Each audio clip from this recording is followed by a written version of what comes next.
Il-ħanut tad-diski ta' D'Amato kulħadd jaf fejn qiegħed. Kien u għadu fost il-ħwienet l-aktar infittxija minn dawk dilettanti vera tal-mużika. Imwaqqaf fl-1885 wieħed mill-eqdem ħwienet mużikali mhux biss ta' pajjiżna iżda anke fl-Ewropa, u meta d-diski tal-vinil lanqas kienu għadhom ġew vvintati, ta' D'Amato kienu fuq quddiem f'dan il-qasam f'Malta. Meta fetaħ il-bibien tiegħu għall-ewwel darba, il-mużika kienet tindaq minn fuq diski ċilindriċi biex aktar tard waslu id-diski fuq dawra ta' 78 u eventwalment it-33 u l-45. F'135 sena ta' servizz lil dawk kollha li għandhom namra għall-mużika, il-ħanut fi Strada San Giovanni baqa' miftuħ waqt li Malta kienet ibbumbardjata fil-gwerra u ma waqafx lanqas waqt l-influenza Spanjola. Iżda kellu jkun il-COVID-19 li jalqu għal ftit żmien. Madankollu dan il-ħanut jibqa' mfittex minn ħafna anke llum fl-era tal-MP3s.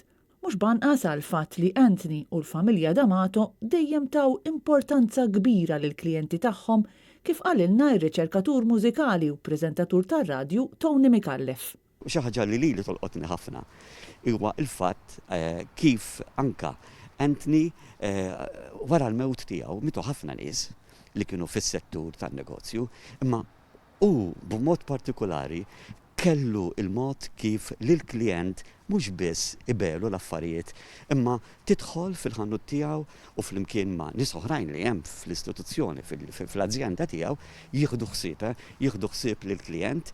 Mikallef tkellem magħna dwar kif ta' D'Amato minn dejjem kienu ta' xpruna l-mużika kollha iżda aktar u aktar għall-mużika lokali.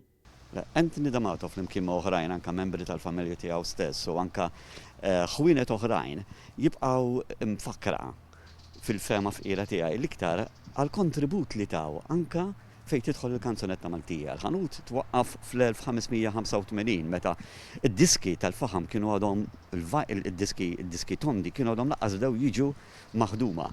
Imma sa mis-snin 30 il-ħanut ta' D'Amato bdew l-ewwel joħorġu diski Maltin bil-Malti. U żgur li baqgħu jemnu fit-talent Malti anka meta Anthony għal madwar 60 sena kien qiegħed imexxi dana l-ħanut flimkien ma' membri oħrajn jemnu ħafna fil-kanzunetta Maltija. Għalhekk din imħabba anka minn nies li huma midħla tal-kanzunetta Maltija l dan il-ħanut. Il-mewt fl-aħariem ta' Anthony D'Amato li tista' tgħid qatta ħajtu jaqdi l-klijenti fil-ħanut fil-qalba tal-belt ħasdet lil ħafna li kienu jafuh. Iżda l-legat li ħalla se jiżgura li ta' D'Amato jibqgħu jimlew il-ħajjiet tal-klijenti tagħhom bil-mużika li tant iħobbu.